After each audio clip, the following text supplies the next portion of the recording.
Welcome back to the British Chronicle, your window into Britain's stories, memories, and timeless moments. If you enjoy this journey, hit subscribe and turn on the bell so you'll never miss a new story. In post-war Britain, comfort didn't come in abundance, but when it did, it often came sealed in a tin. Cupboards and terraced homes rattled with stacked metal, each one a silent promise. No one would go hungry tonight.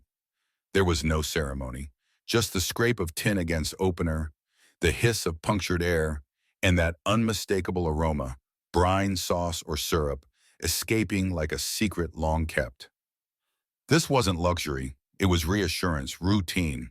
A week's worth of meals managed with nothing more than a tin opener, a saucepan, and a loaf of bread. These were the rituals of survival wrapped in the rhythm of working-class kitchens from the 1950s through to the 1970s.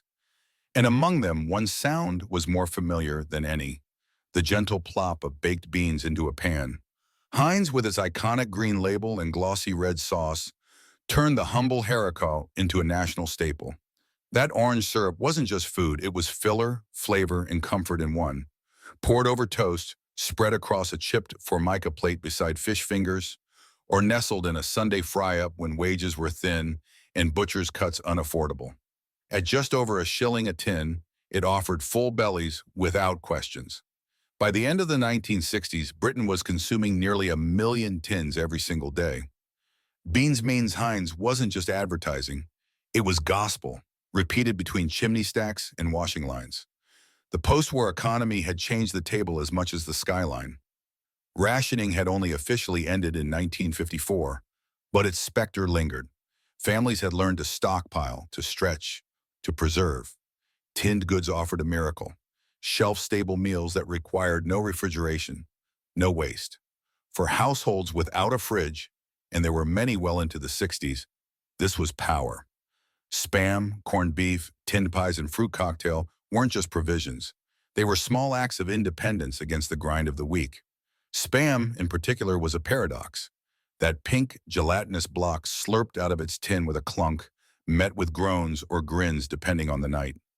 It looked dubious, perhaps, but fried until the edges curled, it transformed.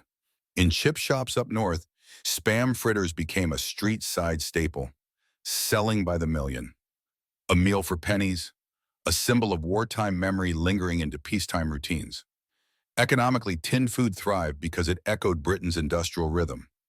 Mass production lines met mass need.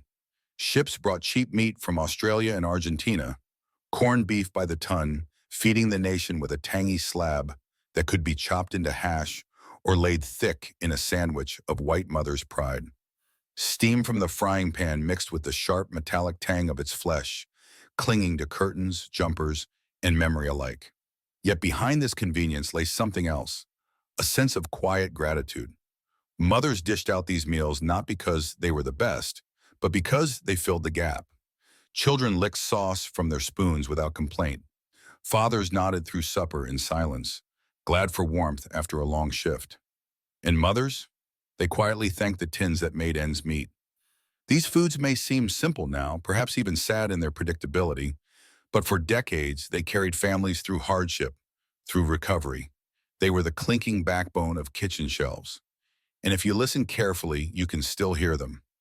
The echo of lids popping, metal keys snapping, the hiss of survival. But the story of Britain's tinned cupboard was only just beginning, because behind those labels lay not just convenience, but empire, industry, and changing taste. To understand the heartbeat of Britain's post-war kitchen, we must first understand its keepers, the people who stirred the pots, sliced the spam, and made do. They were not chefs. They were mothers, factory workers, miners, and school children. And the food they ate, neatly stacked in tins, reflected their lives, practical, enduring, and built to last.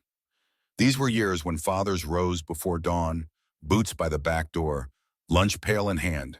When mothers managed homes like captains, steering ships through storms, washing by hand, cooking by instinct, stretching sixpence into supper. Children returned from school to smells they could identify with eyes closed, beans bubbling, corned beef sizzling, soup steaming thick from chipped enamel pans. These kitchens may have been modest, coal-fired, damp-walled, gas-lit, but they were kingdoms of care. And within them, baked beans reigned supreme. Heinz didn't just sell a product, they sold a ritual. Advertising jingles became lullabies. Slogans like Beans Miens Heinz hummed in every living room between episodes of Coronation Street. Each tin was a small promise that supper was sorted. Orange sauce seeped into every crack of toast and every memory of a meal shared in silence or laughter. Yet beans weren't alone in their dominion. Spam stood its ground, both loved and loathed. It was mocked in schoolyards and devoured on fry-up plates. That pink slab, released with a slurp and wobble, carried with it echoes of wartime rationing and post-war thrift. Families without fridges relied on its uncanny ability to sit safe for months.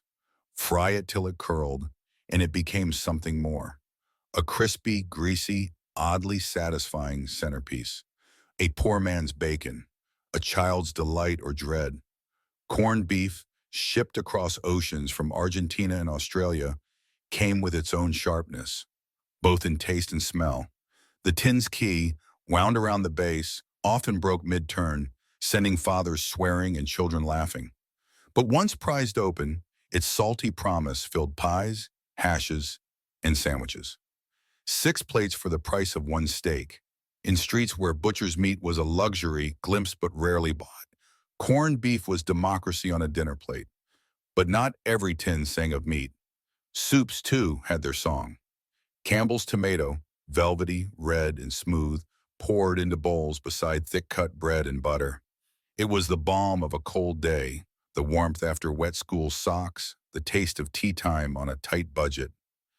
Heinz's oxtail soup, darker and richer, gave kitchens the scent of slow cooking in minutes. It wasn't just nourishment, it was theater. Steam fogging glasses, ladles scraping the bottom of the pot, children jostling for seconds. And there was dessert. Ambrosia rice pudding, thick, sweet, and clinging, became a staple not just at home, but in school halls. Do you remember the metal spoons clattering on long tables, the thick rice sticking to your teeth, the swirl of jam bleeding through pale cream? For some, it was heaven. For others, something to be endured. But either way, it was memory made edible. In these homes, tinned food wasn't poor food. It was food that knew its place. Ready, reliable, and oddly reassuring. It didn't boast. It didn't pretend. It simply fed the people who kept the country running. But the tins held more than taste. They held the story of a nation rebuilding itself, one meal at a time. And the symbols of comfort were about to collide with symbols of change. As the 1960s gave way to the 1970s, a quiet transformation took root in Britain's cupboards. What began as necessity had grown into routine, until routine was overtaken by convenience, and convenience became aspiration. The clink of tin on pantry shelves still echoed, but new sounds emerged alongside it. The crinkle of foil packets, the hiss of powdered sauce meeting boiling water. The post-war hunger was gone, but the appetite for ease remained. This was the age of processed abundance. Sales of tinned goods soared. In 1965 alone, more than 20 million Frey Bento's pies were sold, each one a sealed promise of a hot supper without effort. Steak and kidney, minced beef and onion, chicken, all tucked beneath a layer of puff pastry waiting to rise in the oven. For working mothers on the late shift or fathers just home from the docks, it was dinner with dignity. Cut through that crust, and steam clouded your glasses. Gravy bubbled up like something homemade, and for a moment, the tin didn't matter. Even those with little time or money could find warmth in a plate. The economic landscape was changing.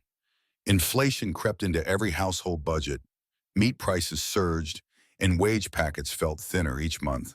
But a tin of corned beef could still stretch across a family. A tin of beans still soothed.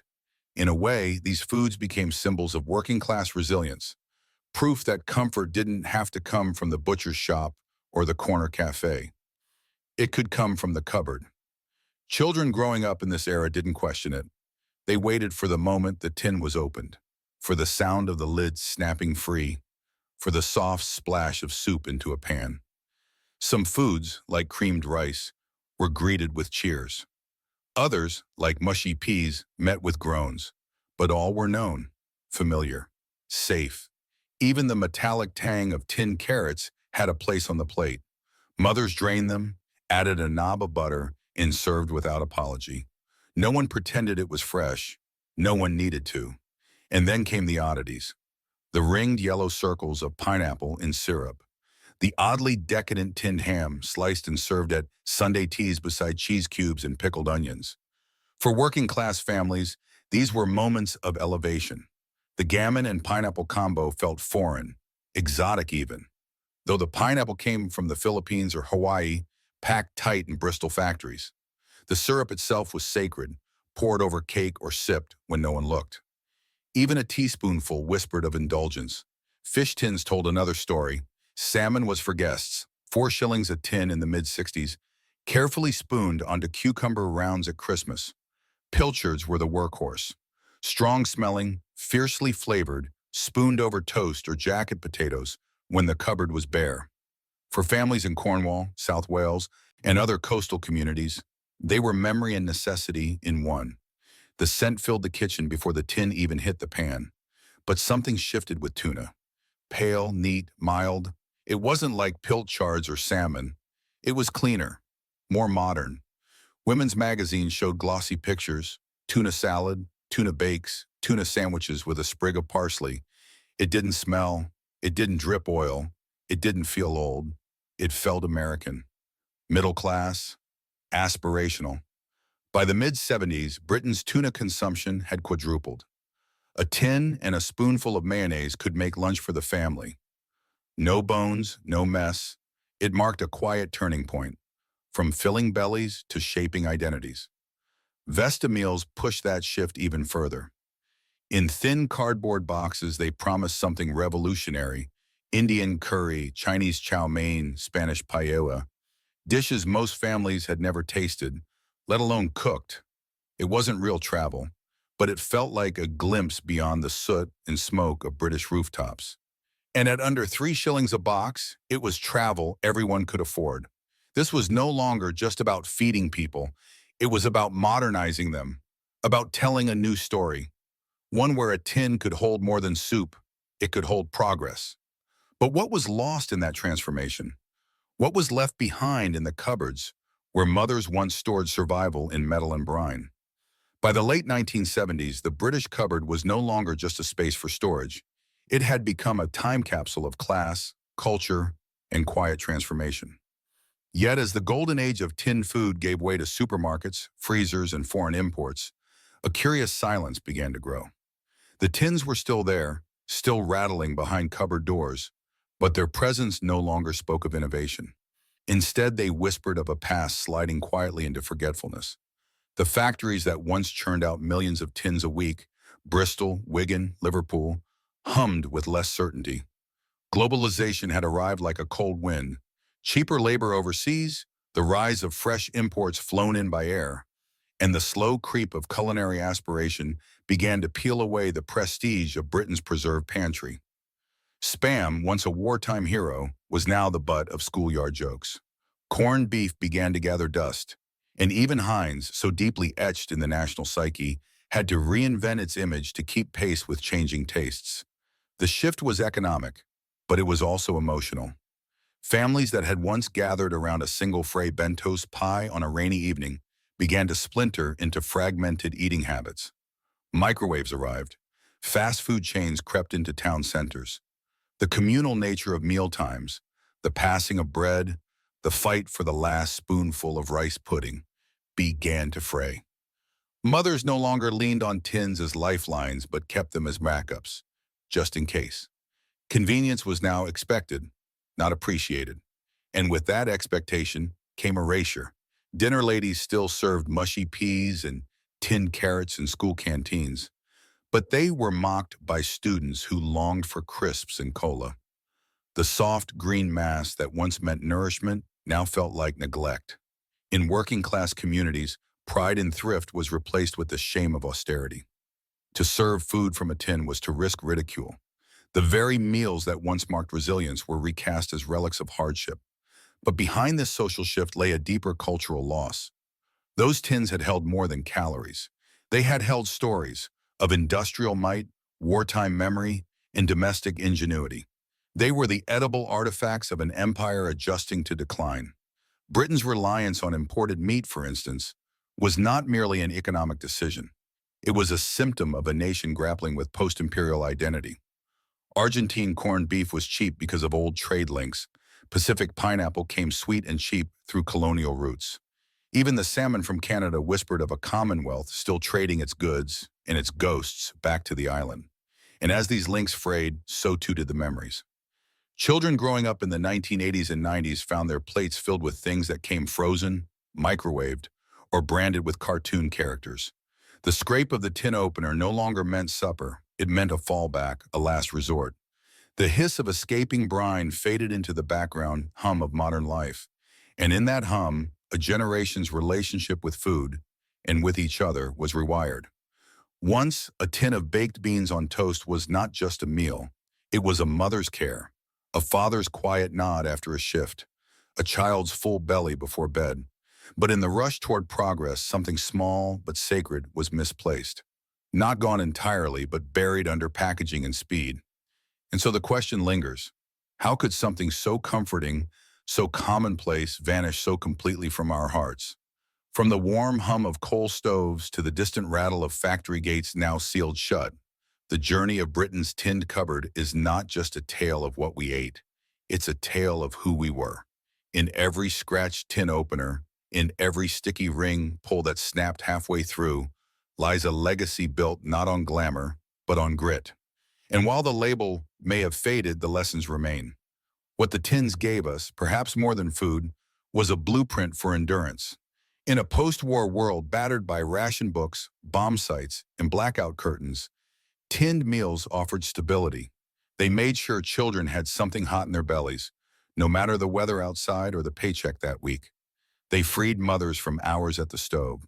They allowed fathers returning from night shifts to open a cupboard and find not just calories, but care.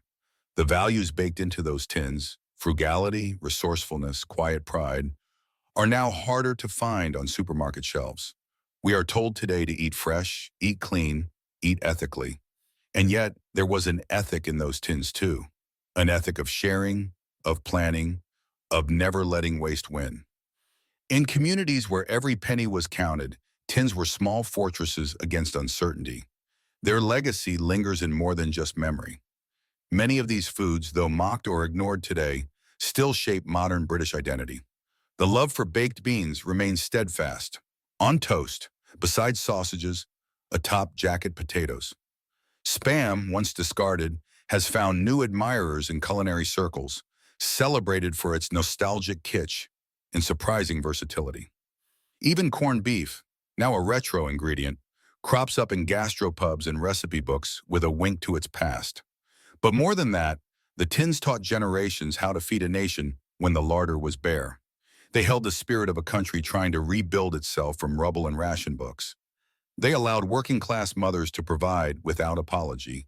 They turned scarcity into security. They were, quite simply, dignity in a tin. And yet, it's not just about food, it's about memory. The sound of soup ladled into school bowls, the sight of pineapple rings glistening at a birthday tea, the smell of frying spam curling at the edges. These are the images that nest in the folds of the British psyche, as comforting and enduring as the whir of a twin-tub washing machine or the crackle of a coal fire on a damp night. If you close your eyes, you can still smell the gravy from a fray bento's pie as the crust lifts, still feel the cool syrup of fruit cocktail running down your fingers, still see the solemn concentration of a child licking the last trace of condensed milk from a spoon. These are more than recollections, they are cultural footprints. And maybe that's the quiet triumph of the tin. That even in an age of click and deliver groceries and subscription meal kits, we can still find something deeply human in the scrape of a metal key and the hiss of memory released. So what, in the end, did we lose when we stopped reaching for those tins? The tins remain, on shelves, in memories, in the backs of pantries untouched for years. Their labels may be brighter now, their contents rebranded as classic or vintage, but their soul feels faded. Once they told a story of resilience. Now they whisper from the corners of forgotten cupboards, edged out by barcoded boxes and ready-made promises. Yet perhaps that is what gives them power, not in the metal itself, but in what they symbolize. Each tin was a product of its time and a mirror of its people. They emerged when Britain was bruised but rebuilding, when hope was something boiled in saucepans and dished out 6 ways. They thrived when thrift wasn't shameful, but wise. And now, long after their heyday, they stand as monuments to a culture that knew how to make do and make meaning. Step into an old kitchen now, and it's easy to miss the past. The formica table replaced by laminate, the gas fire long extinguished, the sound of the tin opener silenced by microwave chimes. But if you listen closely, if you let the quiet stretch long enough, the echoes return. A hiss of steam, a child's laughter, a mother's sigh of relief. These are the fragments that still cling to us, sealed in tin and memory alike. There's pride in that past, undeniable, unshakable. Pride in how families fed themselves through lean times, how communities found joy in small treats, how with little they made enough. In the sharpness of condensed milk, in the softness of creamed rice, in the tang of pilchards. There is history, and there is heart. But there is also regret. Regret that something so intimate could slip away so silently. That we replaced the patience of a slowly warming pan with the rush of convenience. That we lost not just the food, but the rituals, the gathering of plates, the sharing of slices, the comfort of knowing that dinner, no matter how simple, was guaranteed. In the end, tins were more than containers. They were cultural anchors, industrial marvels, domestic saviors. Each one a small act of love, sealed and stacked with quiet pride. And though their clang may have quieted, their story still matters. Because when we ask, how could something so important disappear completely? We're not just asking about tins. We're asking about time, about memory, about the rhythms of a Britain that once fed itself not with plenty, but with perseverance. And maybe, just maybe, that echo in the cupboard isn't silence at all. Maybe it's a reminder to remember. But is that really the end of the story? Or could it be that the cupboard still holds something we've forgotten how to find?